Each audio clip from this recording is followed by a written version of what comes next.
你会爱上一个第一眼就讨厌的人吗？面对贵族公子的求爱，伊丽莎白断然拒绝。You were the last man in the world I could ever be prevailed upon to marry. 可他怎么也想不到，接下来他会将深情悉数倾注在这个傲慢之人身上。故事发生在19世纪的英国乡村，乡绅班内特一家有5个女儿，而在当时的英国，女人没有继承土地和财产的权利，也就是说，在这个家唯一的男性班内特老爷死后，一家人都可能被有资格继承遗产的男性赶出门去。于是班内特太太的毕生梦想就是把5个女儿都嫁到有钱人家。这天听闻邻近的庄园被一个贵族租下，一家人都兴奋不已，迫不及待地赶到交际舞会上。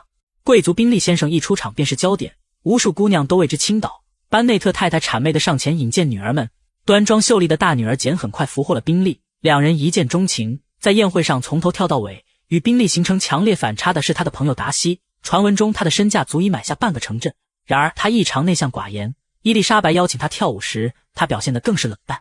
至于拒绝的理由 Perfectly tolerable, I dare say. Not handsome enough to tempt me. 这样的回答让无意间听到的伊丽莎白有些难堪，达西的傲慢形象也深深刻入了他的心底，以至于在接下来的舞会上，当达西询问他用什么来激发爱情时 Dancing. Even if one's partner is barely tolerable. 说完他笑着转身离去。这个狡黠明艳的女孩从此闯入了达西的世界。舞会结束的第2天，简收到了宾利妹妹的信件，邀请她前来庄园共进晚餐。听到窗外轰鸣的雷声，母亲拒绝了简用马车的请求，执意让她骑马前去赴约。果不其然，倾盆大雨将简淋了个湿透，生病的她不得已只好在宾利的庄园借宿，这正合母亲的心意。但伊丽莎白却不赞同母亲处心积虑的做法。大雨初停，她便提着裙摆赶到宾利的庄园看望生病的姐姐。在这里，她又一次遇见了达西。虽然沾满泥浆的裙摆与富贵的庄园格格不入，但伊丽莎白没有丝毫悲切，她面色从容地与宾利和她的表妹交谈。达西若有所思地望着她，偶然的几句搭话也被伊丽莎白针锋相对地驳了回来。几天后简病愈，两人坐上马车准备回家。临别之际，一只手托起伊丽莎白的手臂，将她扶上马车。伊丽莎白愣住了，似乎有些看不懂这个男人。回到家时，表哥柯林斯前来拜访，他就是有资格继承班内特家族遗产的那位男性。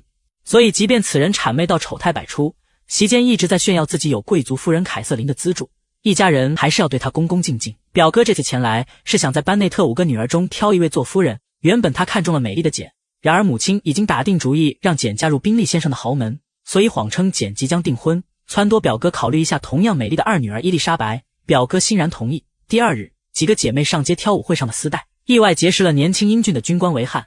他彬彬有礼，谈吐有趣，颇得伊丽莎白好感。然而在野外时，他们意外碰到了宾利与达西。达西一见到人群中的维汉，立马冷下脸调转马头离去。维汉解释道，他与达西是旧识，自己的父亲是达西庄园的管家，两人一起长大。达西的父亲对维汉视若己出，以至于在离世的遗嘱里，他将当地牧师的职位安排给了维汉。可达西却因为嫉妒执意把职位给了别人，还把维汉赶出了家门。结合之前达西傲慢的形象，伊丽莎白对他的厌恶升至极点。直到下次舞会，达西破天荒地邀请伊丽莎白跳舞，出于礼节，伊丽莎白答应了。然而忽近忽远的共舞中，他忍不住询问他维汉的事情，达西并未做过多的解释，这让伊丽莎白更为恼火。一曲结束，两人的关系非但没有缓和，反而变得更加势如水火。简和宾利则是愈加亲近，闺蜜提醒伊丽莎白，若简还不快点表明自己的心意，这个如意郎君恐怕就要跑了。但伊丽莎白知道姐姐只是太过羞涩，她相信宾利能够感受到姐姐的情意，期盼他们的爱情尽快结果。然而她没想到的是，自己竟是抢先被求婚的人。第2日的午餐中途，表哥突然遣散了家人，拿出一朵小野花向伊丽莎白表白，声称自己的庄园正缺她这样一位女主人。伊丽莎白断然拒绝了。对于她这样具有独立思想的女子，虚伪又可笑的表哥自然不在她的择偶标准里。 I know ladies don't seek to seem too eager. Mr. Collins, I am perfectly serious. I to myself calculate your refusal as merely a natural delicacy.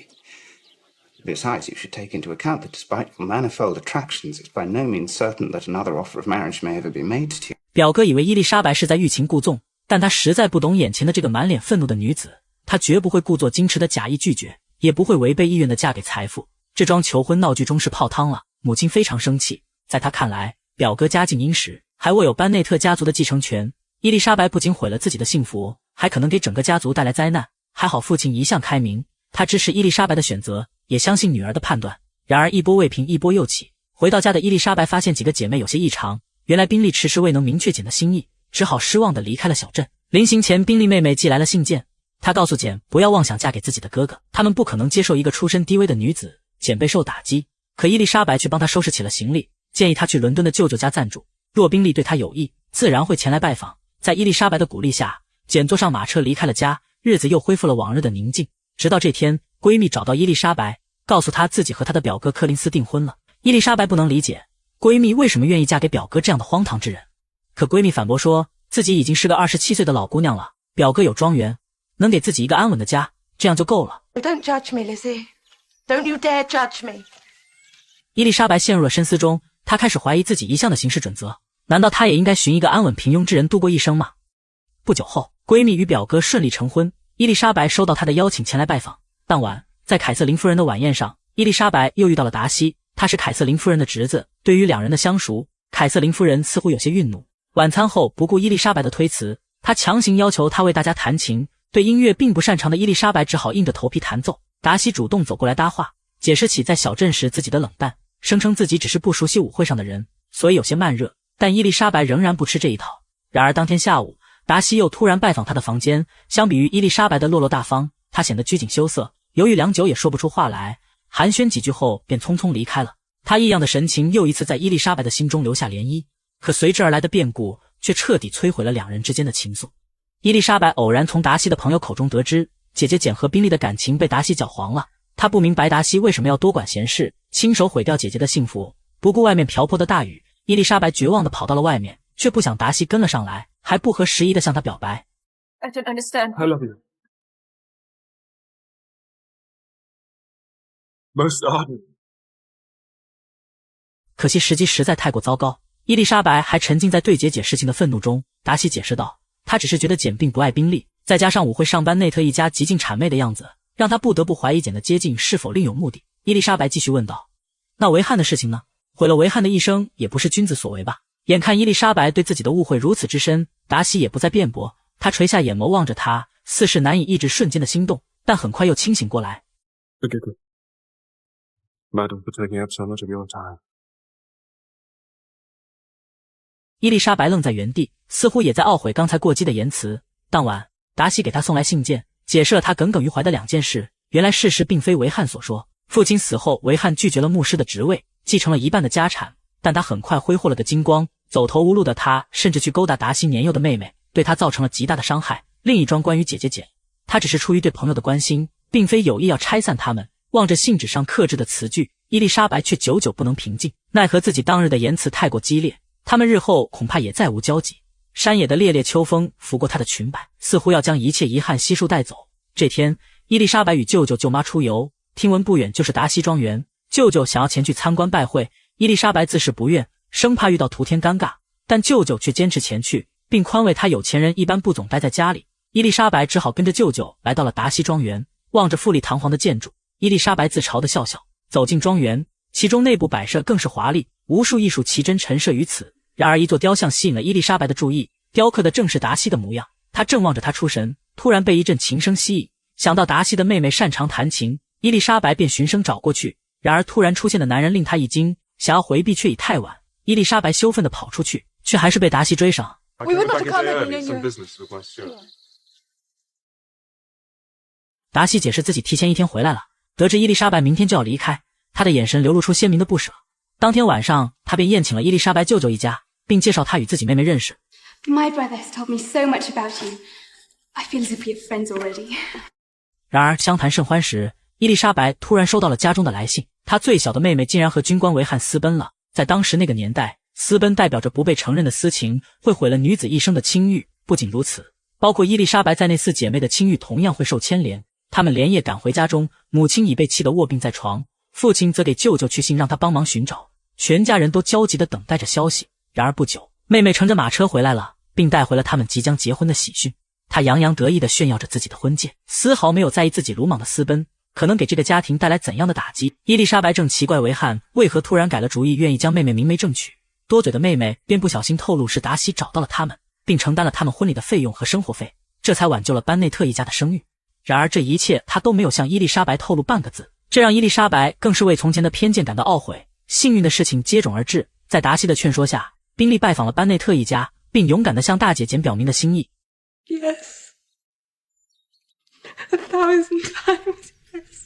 看到姐姐得到了幸福，伊丽莎白由衷为她高兴，却同时又为那个没有出现的人落寞。当天半夜，班内特一家的门被凯瑟琳夫人敲响了。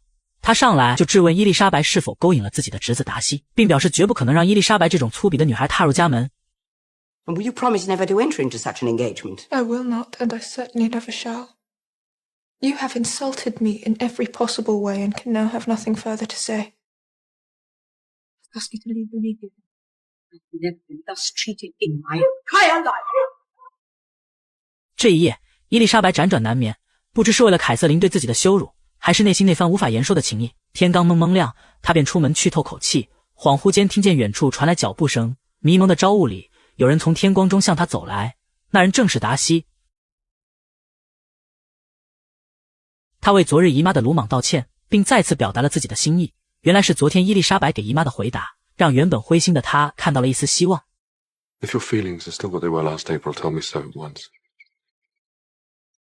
My affections and wishes have not changed. If, however, your feelings have changed, I would have to tell you. You have bewitched me, body and soul, and I love and love and love you. And never wish to be parted from you from this day on. 而此时的伊丽莎白也彻底明白，眼前的男人或许内向慢热，但他从未傲慢，相反他的心比任何人都要赤诚天真。两人在朝阳中缓缓靠近，许下了永不分离的承诺。故事至此走向尾声。电影《傲慢与偏见》根据简·奥斯汀的同名小说改编，自创作以来深受欢迎，前后被翻拍过9次。而它之所以能够经久不衰，是因为这不仅仅是个玛丽苏的爱情故事，在几乎所有女子都期望用婚姻实现生活的改变，甚至阶级跃迁的年代，伊丽莎白却始终坚定地认为，爱情不应该被物质摆布，婚姻也不应成为谋求财富的工具。在这个故事里，傲慢是阶级横亘在有情人中的假象，偏见是他人言语铸成的心墙，爱情是针锋相对后的坦诚，相爱则是再偶然不过的偶然。可对于伊丽莎白一般独立自由的女子而言，爱情从来不是生命中的必选，却也正因它的非必要，才能让真心在众多伪善中显现。